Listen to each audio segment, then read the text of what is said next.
2 minggu. Kadang-kala rusuk sakit, aduh saya bilang, ini bukan bidang saya nih. Tuhan nggak kasih juga. Akhirnya saya ke toko buku di Pasar Baru. Toko buku Tropen. Yang saya cari, saya juga bingung. Selain buku komik, biasa saya cari kalau pagi. Kalau sore pulang sekolah, saya cari buku bagaimana jadi orang sukses. Ya, buku jadi orang kaya, belajarnya bagaimana. Dan kami nggak bisa beli. Kita duduk di lantai, kita baca buku. Ada yang udah dibuka. Biasanya udah dibuka. Iya, plastiknya udah dibuka. Kita duduk. Nama toko bukunya toko buku Tropen. Iya. Kan, saya tahu kan? Biasanya duduk di bawah. Duduk di bawah. Belum ada Gramedia, belum. Jadi saya baca. Terus saya bilang, bagaimana sih cara orang sukses? Nah, satu hari saya mau berangkat ke Kalimantan. Kalimantan Tengah. Ini udah umur berapa nih? 17, oke. 17.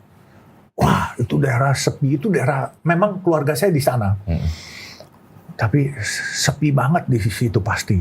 Saya beli 5-6 buku. Bagaimana jadi orang sukses, bagaimana jadi orang kaya, itu buku-buku. Saya pikir buku-buku ini hoax lah tadinya. Ini bohong kali. Tapi rupanya buku-buku itu bukan ngajarin kita terus bisa mencapai satu kekayaan langsung. Tidak. Tetapi sistematika berpikir kita, tahapannya itu ada di situ. Ada rangkanya. Yes. Gitu. Sehingga di sana buku-buku itu diajarkan. Jadi orang kalau janji harus on time. Kalau ngutang, kalau nggak bisa bayar, jangan menghilang.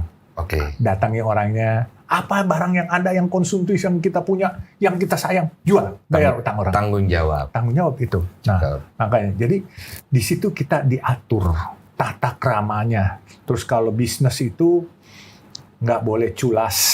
Attitude. Yes. Terus dalam pertemanan yang paling mahal, yang harus dipegang, loyalitas. Iya, itu. Jadi itu kuncinya. Jadi buku itu membuat itu semacam peta. Iya, kerangka berpikir kita. Betul, kerangka berpikir. Yes. Nah, kalau kita mengacu ke situ dari sebuah kerangka berpikir atau sebuah peta yang kita dapat dari buku, bisa nggak kita kaya kalau misalnya dari diri kita sendiri, berdasarkan pengalaman sendiri, tidak ada keinginan kuat, tidak ada kegigihan, tidak ada ketekunan. Kalau nggak ada kegigihan, nggak ada ketekunan, dan tidak ada ambisi, ambisi itu perlu. Mimpi itu juga perlu. Tapi jangankan biarkan mimpi itu tercecer di jalanan. Bikin mimpi itu jadi wujud kenyataan. Betul. Wujudkan itu. Ini yang paling sulit. Nah, makanya saya bilang, satu, selain kita belajar pintar, kedua, ridho. Ridho orang tua. Makanya kita nggak boleh kualat sama ibu bapak kita. Itu selalu saya pesankan. Ridho orang tua, doanya orang tua. Ketiga, berkah dari Allah Subhanahu wa Ta'ala. Kalau nggak ada berkah, apapun kita jalanin gagal. Itu Om bisa ngomong sekarang. Kalau dulu pas muda, saya kecewa juga sempat. Sempat bahwa kegagalan saya sempat kecewa. Tapi saya nggak pernah salahkan Tuhan saya. Saya kecewa, gagal, saya salahkan diri saya. Tidak menyalahkan orang lain? Tidak. Kenapa? Kan enak nyalain orang lain, Om. Aduh, kalau nyalain orang lain, kita nggak akan bisa berpikir untuk maju. Semua kegagalan adalah kita yang buat. Kesuksesan juga kita yang ciptakan. Kalau nggak jalan. Itu berarti kan kita bertanggung jawab terhadap diri sendiri sepenuhnya. Saya banyak orang kan sekarang ini, daripada gue yang kena, mendingan gue tunjuk kiri, tunjuk kanan, tunjuk depan, tunjuk belakang. Akhirnya terciptalah ilmu politik. Mulai kita tunjuk-tunjuk nih, mulai kita berstrategi. Tapi akhirnya kitanya nggak maju. Iya, kita nggak maju. Bener, begitu kita main tunjuk, ada orang bilang, enak nggak enak meledak di perut, jangan meledak di mulut. Apa itu artinya? Boleh. Nah, lu nggak boleh main meledak di mulut, salah-salahin orang. Telan aja sendiri meledak di perut, buang jadi kotoran. Cuma sakit tuh. Biar aja. Tapi kan orang yang bantu kita dulu, kalau kita main salahin, besok nggak bantu kita lagi. Tapi kalau bilang, oke, gue salah. Besok mereka lihat, kita punya gentleman, itu bisa diapresiasi orang dengan lain cara loh. Berarti ada satu hal yang aku tangkap, untuk bisa seperti itu, kita harus punya hati yang cukup besar, untuk bisa menerima kesalahan orang lain. Siap. Kadang-kala berat. Berat, tapi kadang-kala saya berpikirnya begini, kalau sedang dizolimi, mungkin saya lagi dites sama orang itu, atau Allah yang ngetes saya. Udah gituin aja. Tapi memang susah. Tapi lu ngelawan juga nggak menang. Mending lu diem.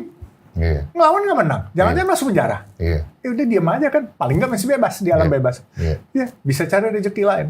Saya nggak ujuk-ujuk hari ini. Tahun 98 saya 2 minggu nggak bisa makan, minum, makan pun buah, terus sampai berdiri pun ileran. Kenapa? Waktu itu dolar dari 1.000 Iya. menjadi 10.000. Iya. Saya punya posisi falas.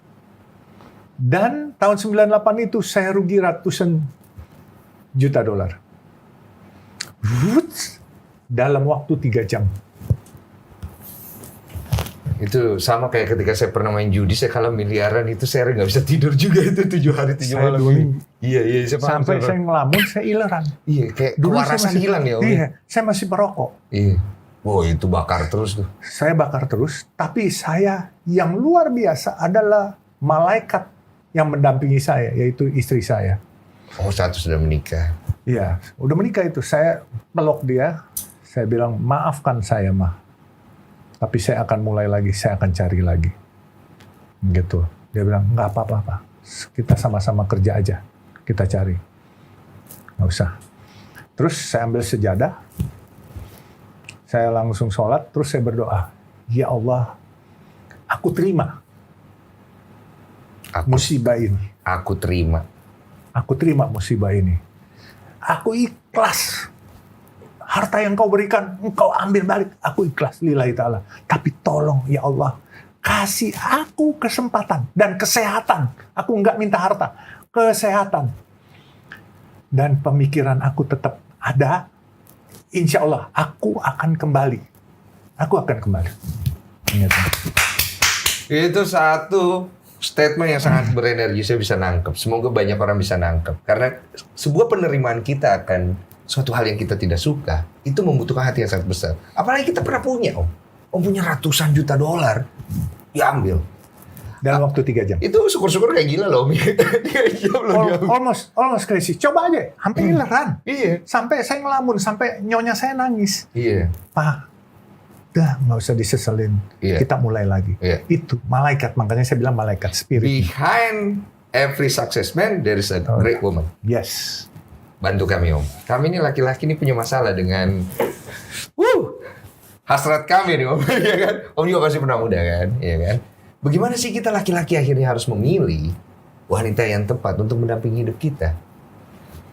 Gini, filosofi saya pilih istri, bukan pilih kecantikan fisiknya. Iya.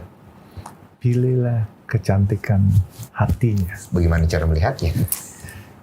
Makanya, kalau kita pilih perempuan cantik, mau cantik tapi hatinya nggak baik, itu akan jadi problem di rumah tangga kita. Ya. Tapi kalau kita pilih perempuan cantik hatinya, setia pasti itu hatinya. Betul. Dan terus dia sederhana, dia bisa simpenin apa yang ini, dan dia bisa berbagi tugas. Ya. Kita mencari nafkah di luar, Ya. dia mengurus rumah tangga, Ya. anak-anak kita. Ya. Dan walaupun kita pulang kadang-kala tengah malam, pagi, dia mensupport. Malam pun dia lagi tidur enak, dia bangun. Ya. Dia siapkan makan kita, sudah makan belum? Kadang-kadang kita bilang udah makan, oh mau minum susu nggak, apa segala macam. Dia memperhatikan kita. Memperhatikan, walaupun sebentar. Sebenarnya itu kan yang sebenarnya laki-laki cari kan. Yes. Cuma masalahnya di sekarang ini nih, Om. Waduh, susah banget nyari wanita yang seperti Om gambarin. Nah gimana nih, ada kiat-kiat nggak? Mungkin ada tes-tes, mungkin cara kita melihatnya seperti apa. Karena kalau laki-laki udah dikomandoi dengan hasratnya, di sini hilang, hilang. Jam 3 pagi kita udah berangkat bukan untuk urusan nyari istri nih. Kita jam 3 pagi berangkat untuk nyari kesenangan gitu, Om. Di filosofi Jawa ada bibit, bobot, bebet. Oke. Itu. Jadi makanya kembali ke diri kita sendiri. Kalau kita senang istri yang glamor, kadangkala Lu makan juga tuh glamornya nanti. nanti kita susah, Iya. nggak bisa ngikutin lifestyle-nya. Iya.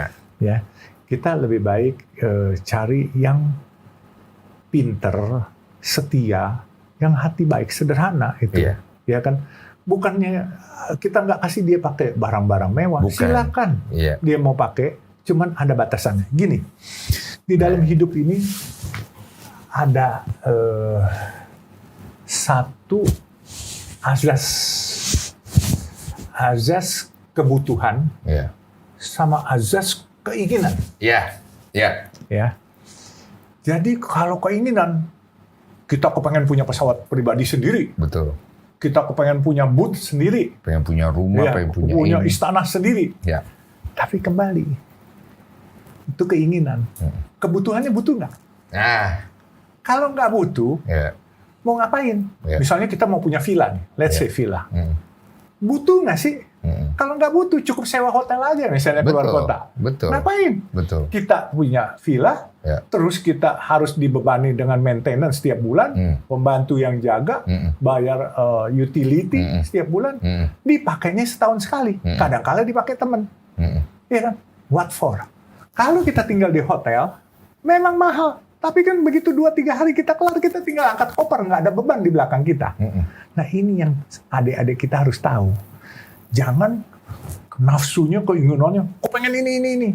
Tapi kalau nggak ada manfaatnya, buat apa? Tapi kalau nggak keren gimana, Om? Sekarang ini kan kita ngejar keren di pergaulan, ya kan? Wih, gila dia punya ini. Oh, gila dia punya itu. Gimana? Sekarang gini, kita mau jadi jagoan waktu muda atau jadi jagoan waktu tuanya? Iya kan? Ini gue suka nih. Pas muda, bersakit-sakit dahulu atau senang kemudian, atau senang dahulu, sakit kemudian. Nah, boleh. Iya kan? Silakan. Saya selalu menekankan bahwa dari dulu saya berapa kali gagal, tapi saya pokoknya bilang, satu saat, dikala saya umur 60, saya semua sudah settle, dan saya mau pensiun, semua udah ada. Dulu mimpi saya, waktu saya cerita sama teman-teman, saya bilang, saya sambil nyupir mobil jelek itu. Ada teman perempuan satu, dia tanya, cita-cita lo apa sih? Katanya. Cita-cita gue, satu hari gue buat 10.000 perak. Waktu itu 33 mangkok, beli bakmi. Ini masih asas tukang parkir dia. Iya. Baru mimpi tukang parkir. Iya. Terus dia tanya lagi, dia kejar. Kalau udah 10.000 perak, lu mau apa? 100.000 perak satu hari. Oke. I should make it. Terus sudah 100.000, 1 juta, saya bilang. Sudah 1 juta, dia lagi 10 juta setiap hari. Dia kejar lagi. Setelah 10 juta, 100 juta per hari. Terus dia kejar lagi. Setelah 100 juta, 1 miliar per hari. Terus dia bilang, setelah 1 miliar, berarti kalau 365 hari, 1 tahun saya 365 miliar. Betul. Kan? Dia tanya itu. Saya bilang, I retired. Saya berbuat baik kepada orang banyak dengan duit yang berlimpah. Saya bilang begitu. Allah kasih, malaikat dengar.